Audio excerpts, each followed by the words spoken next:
Last में हमारे जो युवा बोल सकते हैं और एग्रेसिव, मतलब जैसे आपने मैंने बोला विद्वान, और ये विद्वान एग्रेसिव है, विद्वान एग्रेसिव फाइटर है हमारे। और आपको बता दूं मैं कि ये प्रेजेंट करेंगे आज रीडेवलपमेंट सक्सेसफुली कैसे हो सकता है, लेकिन इनका थोड़ा प्लस पे जाते हैं कि साहब आप जो गोरेगांव राम मंदिर स्टेशन देख रहे हो, गोरेगांव राम मंदिर स्टेशन, ये इनकी आरटीआई की वजह से दे रहे हैं।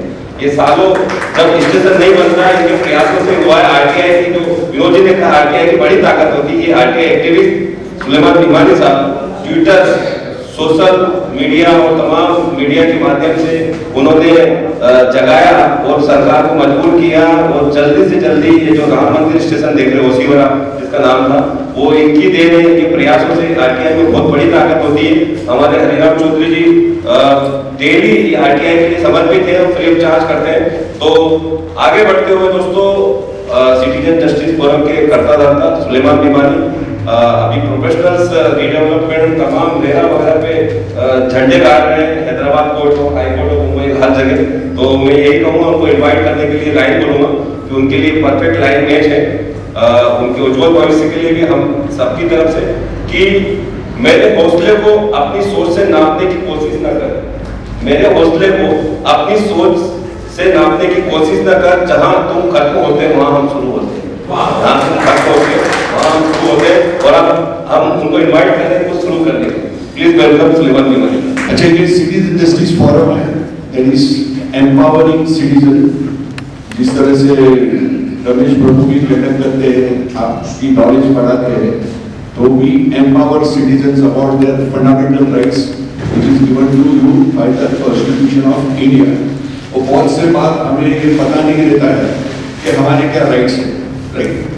और खास करके रीडेवलपमेंट के टाइम पे we don't know what is our rights, और हम डॉटेड लाइन पे बगैर सोचे बगैर समझे साइन कर देते हैं, और फिर आगे चल के तकलीफ में आते हैं। ऐसे आप अगर गूगल पे सर्च करोगे भिमानी पल सोसाइटी, भिमानी रीडेवलपमेंट, तो काफी सारे आपको चीजें मिलेगी, जहाँ पे एक सोसाइटी 2010 में डिमोलिश हुई थी। जो बिल्डर अभी रिसेंटली अरेस्ट हुआ है, स्टिल इन द जेल। 2019 तक बिल्डिंग कंप्लीट, एंड 5 साल से उसने भाड़ा देना भी बंद कर दिया था। 60 फैमिलीज इन रीडेवलपमेंट। ये मैं आपको क्यों बता रहा हूँ कि यू शुड बी अवेयर, क्योंकि अगर आप अपनी छत दे रहे हो बिल्डर को, तो आपको क्या क्या चीज, क्या क्या सावधानी बरतनी है while signing the development agreement, because उसमें सबकी सिग्नेचर लगती है, और क्या क्या क्लॉसेज अंदर रहने चाहिए, व्हाट इज इम्पोर्टेंट, वो बहुत जरूरी है। तो मैं ज्यादा टाइम वेस्ट नहीं करूंगा, I will just take you to that important clauses which are to be incorporated that in agreement। जैसे विनोद संपत जी ने बताया कि जो मॉडल एग्रीमेंट है वो उसको फॉलो करना चाहिए, एग्जिट क्लॉज रहना चाहिए, हमारे पास ओरिजिनल सोसाइटी के पास रहना चाहिए। हम बिल्डर को दे देते हैं, साइन कर देते हैं, बिल्डर वो डेवलपमेंट एग्रीमेंट रजिस्टर नहीं करता है, और हम हमारे हाथ काट के दे देते हैं। अभी एक सिंपल एग्जांपल मैं दे रहा हूँ, एक तो पल सोसाइटी का दे दिया, एक मैं मेरी कम्युनिटी की दे रहा हूँ जो साउथ मुंबई में है। बहुत बड़ी सोसाइटी थी, उनके पास ओपन ग्राउंड पड़ा हुआ था। अभी वो builder, I don't want to defend any wedding, तो बिल्डर का नाम नहीं बताऊंगा। तो 2010 में 2005 में वो लोग ने उसके साथ में रीडेवलपमेंट का एग्रीमेंट किया। उसने 6 करोड़ रुपया डिपॉजिट दिया सोसाइटी को, जो सोसाइटी ने एफडी करके रख दिया। 1-2 साल हो गए, कुछ नहीं हुआ। तो फिर उन्होंने बिल्डर को अप्रोच किया, तो बोले मैं करता हूँ, बट वो ऑलरेडी टू स्कैम में अंदर उनके पार आया था। तो सोसाइटी का स्केप्टिकल, उसने बोला आपके 6 करोड़ जो भी पड़े हैं वो हम इंटरेस्ट के साथ में आपको लौटा दें। वो बोला अभी मेरे को 6 करोड़ का 60 करोड़ दे, 60 crore, otherwise you go to the court and fight it out. तो हम लोग जब डेवलपमेंट एग्रीमेंट के जो क्लॉजेज जो ड्राफ्ट करते हैं, तो you have to be very particular. एक तो आपका आर्किटेक्ट खुद का रखो सोसाइटी का, और दूसरा एडवोकेट भी आप अपना खुद का रखो। Don't rely on the PMC which is given by the developer, क्योंकि उसको पेमेंट वो कर रहा है। एक इन शॉर्ट बताता हूं मैं आपको। अभी एक एडवोकेट है या एक PMC है, अगर बिल्डर उसको पेमेंट कर रहा है तो वो किसकी बात सुनेगा? बिल्डर की सुनेगा या आपकी? So you have to have your own architect and own your own advocate. अभी हम चलते हैं नेक्स्ट स्लाइड पे। ये वाइफ गो फॉर ये जो चुनी मीटिंग हो गए वो सब हो गया, because we are running short of time. ये मैं स्लाइड्स क्यों बना के लेके आया कि when you read it you will understand and it will be there. Points to be considered by a cooperative society in a draft while going under the redevelopment to ensure that the developer has completed a few TDR redevelopment projects earlier। जब आपको brochure देता है कि मैंने इतने projects complete किया है, मैंने अंधेरी में किया, मैंने बोरीवली में किया, मैंने पैंड्रा में किया, आप वो एड्रेस पे भूल जाओ और एक्सिस्टिंग मेंबर से मिलो कि उनका प्रोसेस कैसा था। अगर उसने 6 महीना या 12 महीने डिले किया then also is a good builder. But अगर वो बोलता है कि हमको 10-10 साल 15 साल वेट करना पड़ा और एवरी टाइम हम लोग को हर 11 महीने के बाद में फ्लैट चेंज करना पड़ा, तो you have to be careful. TDR must be purchased in the society's name. It is very important. The solvency of the builder should be checked by asking for a solvency certificate, wealth tax, income tax, returns for the last 3 years should be called for. Plan of the proposed extension should be finalized by the developer's architect in consultation with the society's architect. And इसमें काफी सारी चीजें हैं।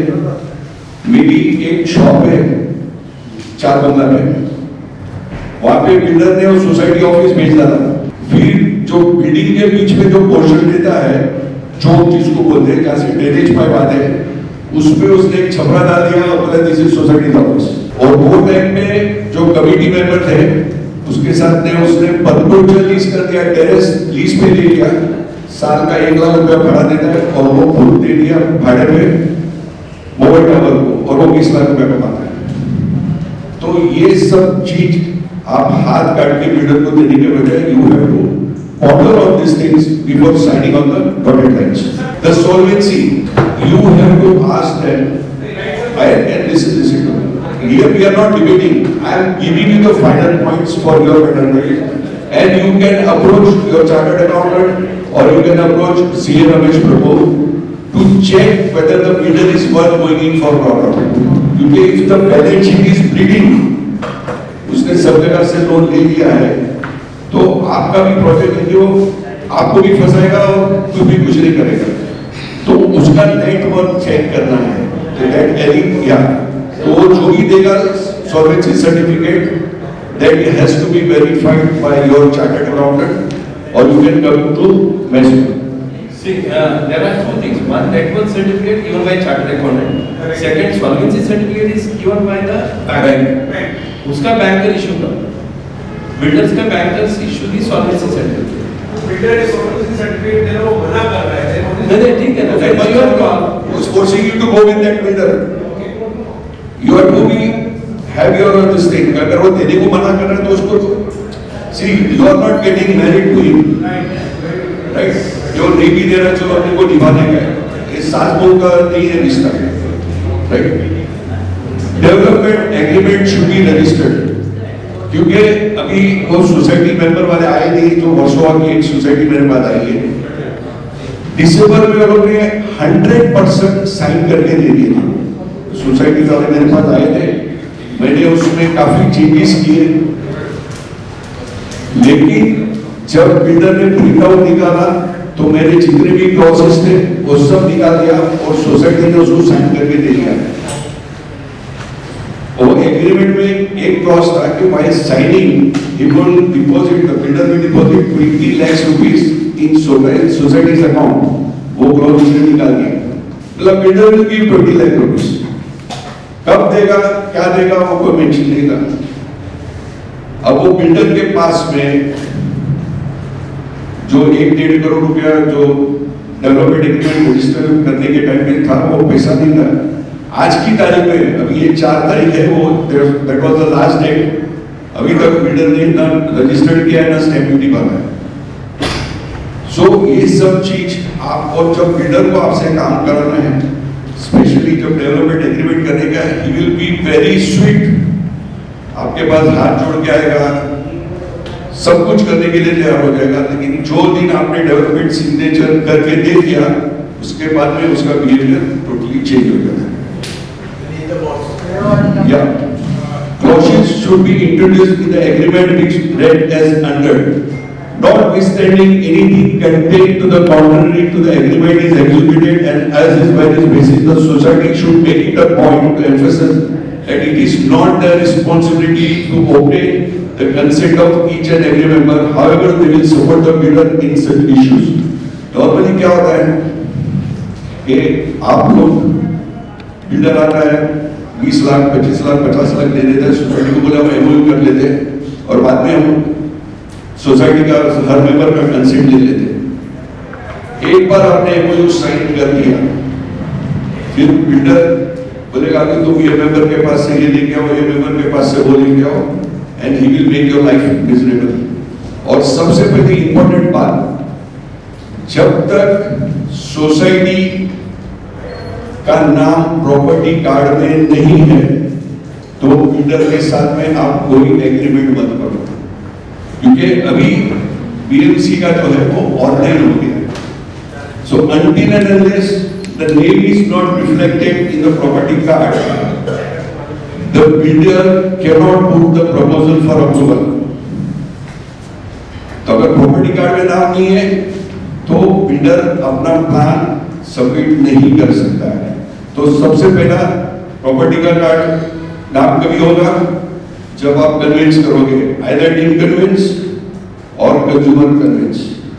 और deem convince में भी काफी problem होता है, वो ऑर्डर मिल जाता है आपको, लेकिन जब एडजुडिकेशन कराने जाते हो, जैसे मेरी सोसाइटी का मैटर में रहता हूँ, 12 साल से वो ऑर्डर लेके घूम रहे हुए थे, 12 लाख रुपए दे चुकी है मेरी सोसाइटी, बट 85 मेंबर्स का उसने निकाल के रखा था कि ये ऑब्जेक्शन है, ये ऑब्जेक्शन, ये ऑब्जेक्शन है। अभी उसको मैं जब चेयरमैन बना, अभी लास्ट 4-5 मंथ से, तो उसको 85 में से भी मैं 3 पे लेके आया। तो डीम कन्वेंस में भी आप कौन से पर्सन को पकड़ते हो और उसने कितनी सोसाइटी की है, उसका ड्यू डिलिजेंस करना आपका काम है। और वो तो कंज्यूमर में, जहां पे आपको बिल्डर की तरफ से कॉम्पनसेशन मिलेगा for deficiency of service and unfair trade practice, और जो भी लायबिलिटीज आएगी वो बिल्डर पे आएगी। Notwithstanding anything contained to the contrary, no financial liability of any nature whatsoever will be bear on the society, यानी सोसाइटी के ऊपर कोई भी फाइनेंशियल लायबिलिटी नहीं है। The builder is given a license to enter the premises for the limited purpose of construction, and he should not have any right in the land of any nature whatsoever. This is very important. Exit clause,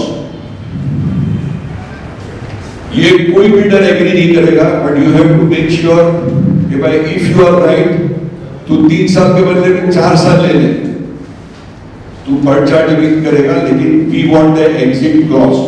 and see the agreement can not be a one way, it has to be a balance agreement. ये जब आएगा when he is not performing, you have the right to exit the terminate the agreement. In the event the builder is not able to complete the construction by, जो भी आपका लिखा हुआ है, once or the progress is not made as per the purchase. Parking facilities of the existing members should be specified. A plan for the parking facility to be allotted in the newly constructed building where the existing members would be residing must be annexed to the agreement. आपकी parking कहाँ है कि existing member की, it should be well defined right from the beginning. Once in a week और a month, जो भी आप decide करो, builder should hold a meeting with the existing members on a fixed date. They should continue till the occupancy of the certificate. यानी हर महीने अगर एक बार आप मिलते हो, तो आपको भी क्या प्रोग्रेस हो रहा है साइड पे, और बिल्डर के ऊपर भी एक प्रेशर रहता है कि भाई मैं क्या जॉब दूं अगर मैं काम नहीं कर रहा हूँ। Completion certificate should be obtained by the builder on or before. Now there are two things which people are not aware. One is occupation certificate and one is building completion certificate. ये दोनों में कुछ अंतर है, किसी को पता है? क्या पता है? तो पहले ऑक्यूपेशन आएगा या पहले बिल्डिंग कंप्लीशन सर्टिफिकेट? पहले कंप्लीशन आएगा फिर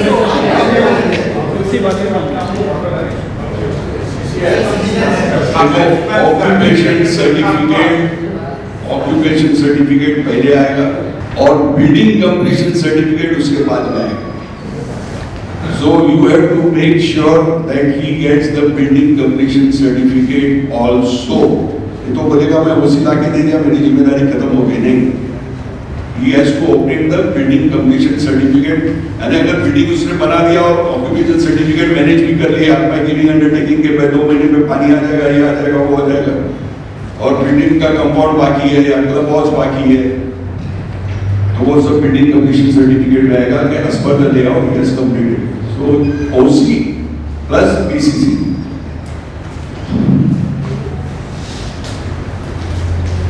Till such time the cooperative society should have a lien on at least 3 flats enclosing about 10% of the additional construction area. The said lien must not be on the flats situated on the top floor. अब उसके नीचे वाले floors पे ले लो कि वो top floor construct ही नहीं करेगा. At least he is not able to sell. आपके पास कुछ उसके कंट्रोल में रहता है. Tax liability of the society, each member for various taxes like stamp duty, registration fee, GST, etc. applicable should be worked out in advance. These liabilities will have to be paid by builder. A clause to this effect must be executed in this agreement. To ensure that developer should construct terrace and society's office on the terrace. This is my personal view. कि अगर आप terrace पे society की office construct करते हो तो AGM के time पे आपको पूरा ग्राउंड मिल जाता है, चेयर्स लगा दो, क्योंकि अभी समझो आपकी 60 मेंबर की सोसाइटी है, but when you go for a redevelopment दूसरे 60 आ जाएंगे, तो 120 में से कम 70-80 लोग आएंगे एजीएम अटेंड करने के लिए. तो there should be enough space. तो सोसाइटी की अगर ऑफिस टेरेस पे है तो बाकी का टेरेस आप यूज करके शामियाना बना के you can conduct the meeting in that society itself. As per BMC rules, gymnasium, health club, society office is not included in the FSI. आप समझे मेरी बात? तो ये सब फ्री है, उसमें FSI कंज्यूम नहीं होता है. The gymnasium, health club, society office must be constructed by the builder at his cost. No right should be given to the builder to put up mobile tower. जैसा मैंने पहले आपको बता दिया, कि मोबाइल टावर अगर पुट अप करना है तो सोसाइटी करेगी और उसका रेवेन्यू जो भी आएगा वो सोसाइटी को आएगा. Advertisement hoardings on the society terrace or any other place. The maximum area that would be constructed by the builder should be specified in the agreement. जैसा मेरे आगे के esteemed speakers लोग ने जो बताया कि कितना एरिया करने वाला है, क्योंकि इन द ड्यू कोर्स जब भी इलेक्शंस आते हैं तो फंड्स की जरूरत पड़ती है, गवर्नमेंट को भी चलाने के लिए फंड्स की जरूरत पड़ती है, तो there is some relaxation in the FSI to so that more premium comes. तो वो पहले से तय होगा कि अगर इससे ज्यादा अगर एफएसआई मिलती है तो 35%, 40% will be given to the society, 60% he can use it. It will depend upon the case to case and situation to situation. तो अभी जब डेवलपमेंट एग्रीमेंट साइन कर रहे हो तो वो 1 लाख स्क्वायर फीट कंस्ट्रक्ट करने वाला है या 60,000 करने वाला है या 2 लाख करने वाला है. It has to be well defined and anything about that the society should get the share of that. Okay. The maximum area that would be constructed and okay, the next point, the stipulated refuge area or number of flats should be kept vacant as per fire brigade rules. It should be ensured that in the development agreement itself an undertaking to that effect should be obtained from the builder. यानी बैंड्रा के अंदर posh buildings, posh locality के अंदर builder ने refuge area को flat में convert करके भेज दिया. अभी जिसने फ्लैट लिया है he is running from pillar to post, क्योंकि PMC ने नोटिस दे दिया कि we are going to demolish. It has to be kept as a refuge area. और अभी एक चीज आपको और बताता हूँ कि ऑनलाइन सब हो गया है, तो ऑटो DCR की साइट पे जाके आप जो बिल्डर ने उसका परमिशन लिया है उसका आपको वहाँ पे सब मिलेगा. Evidence PMC auto DCR AUTO DCR if it is PMC approved AUTO DCR. और दूसरी ये बात है कि अगर SRA की है तो you have to go to the SRA site, और माडा की है तो माडा का अभी तक कोई वेबसाइट है ही नहीं, but you should file an RTI and get the approved plan. SRA. The time limit within which the construction would be completed should be specified. All expenses in receipt of the building completion certificate. See here what I have mentioned is building completion certificate would have to be incurred by the developer. If the construction gets delayed, then adequate clause for delay in construction should be incorporated in the development agreement. The height of the flat should be specified. ये मैं क्यों बता रहा हूँ? Because my personal experience. मेरे पास एक client आया, builder ने डिले कर दिया पोजीशन स्टॉर्ड हो गया, तो before putting any case what we do is we gather all the information. तो हमने प्लान जब निकाला तो उसको हमें पता चला कि उसको हाइट रिस्ट्रिक्शन न थे, तो पहले जो उसने 9.5 फीट का प्लान पास किया था उसको उसने अमेंड किया और 8.5 फीट का फ्लोर कर दिया, 1 फुट कम हो गया. राइट. तो ये सब चीज आपको जो है, ठीक है, आप लोग एक्सिस्टिंग मेंबर है, अभी सब लोग एक सिनेरियो अभी आप ये सोचो कि मोफा रिवील हो गया 1 साल के बाद और रेरा कंटिन्यू कर रहा है, तो एक्सिस्टिंग मेंबर के पास रेमेडी है तो अप्रोच रेरा.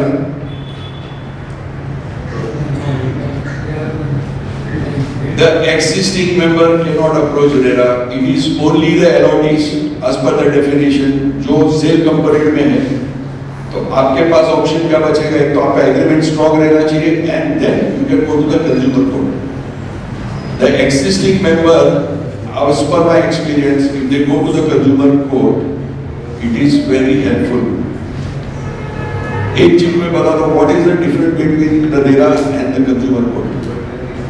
रेरा में अभी जितने भी प्रिसाइडिंग ऑफिसर्स है दे आर ऑल आईएएस. जो पहले जुडिशियल ऑफिसर्स थे जैसे Bhattis, Madhav Kulkarni, they have all retired. So now all IAS officers are now they are already they were the secretariat और they were commissioner of municipal corporation. So they the builder and they know each other. So now you understand. I don't want to make it a longer. I didn't say that but you have to understand. तो in consumer court जो presiding officer है दे come from the judicial background, so they use that judicial mind while passing the order. They don't see the other wise around. Right. So that is one thing. The type of lift along with the make of the lift to be specified. Builder बोलेगा मैं 4 lift देता हूँ, 6 lift देता हूँ, 2 service lift देता हूँ, फिर वो कोई भी एक लोकल कंपनी की लेके आके दे देगा और जो हर 6 महीने के बाद आपको तकलीफ देगा. तो लिफ्ट कौन से मेक की होगी? Everything has to be specified. क्या कैपेसिटी रहेगा, कितना उसका रनिंग रहेगा, and in case of power failure the lift should have to go to the immediate next floor and open the door. तो सब फैसिलिटीज अवेलेबल है, बट अगर आप ये स्पेसिफाइड नहीं करोगे आपके डेवलपमेंट एग्रीमेंट में, तो builder is not an angel to give you what is required to you. अभी हाई कोर्ट में मेरा एक मैटर चल रहा था. I was fighting for the senior citizen, but उसके पहले एक बिल्डर का मैटर चल रहा है. तो बिल्डर का एडवोकेट बोल रहा था I am ready to give this, I am ready to give this, I am ready ये वो. तो जस्टिस श्री राम ने बोला are you an angel? You are a builder and you want us to believe you? तो इतने साल क्यों नहीं किया?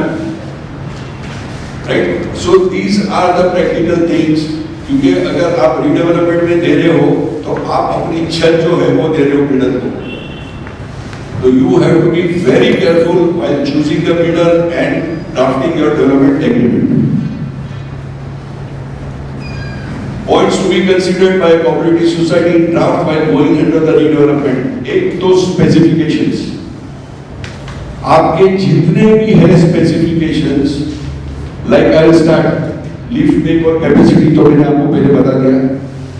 अभी आप जहाँ पे बैठे हो देखो कौन सी टाइल्स लगी है?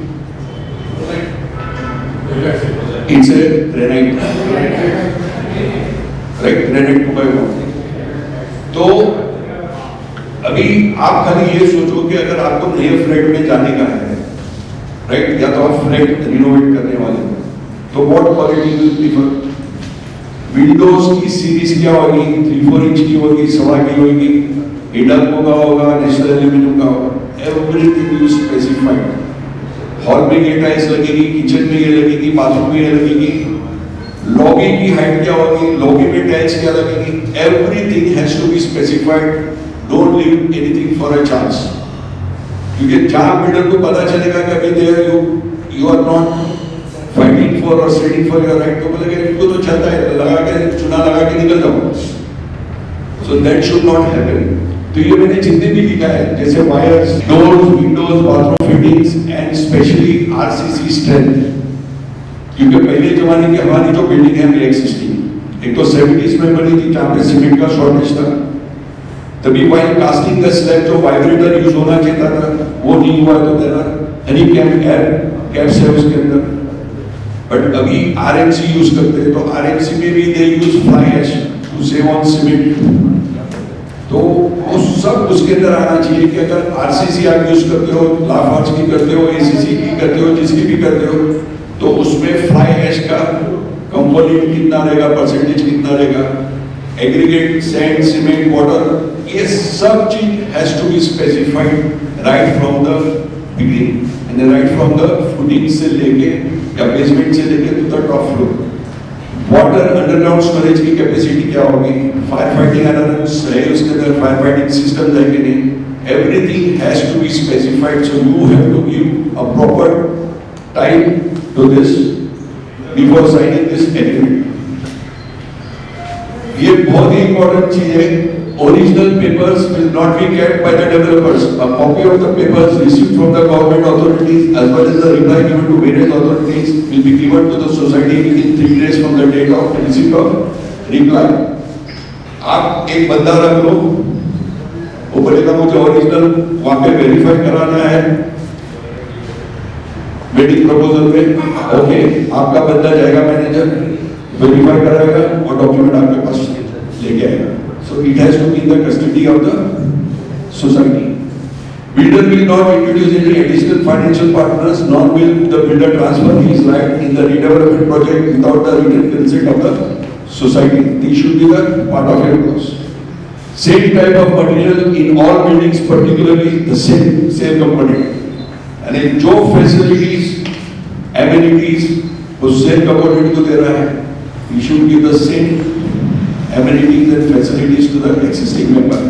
You cannot have any discrimination. And thank you for coming on this Sunday morning and being a very patient audience. I really appreciate all of you. Thank you very much.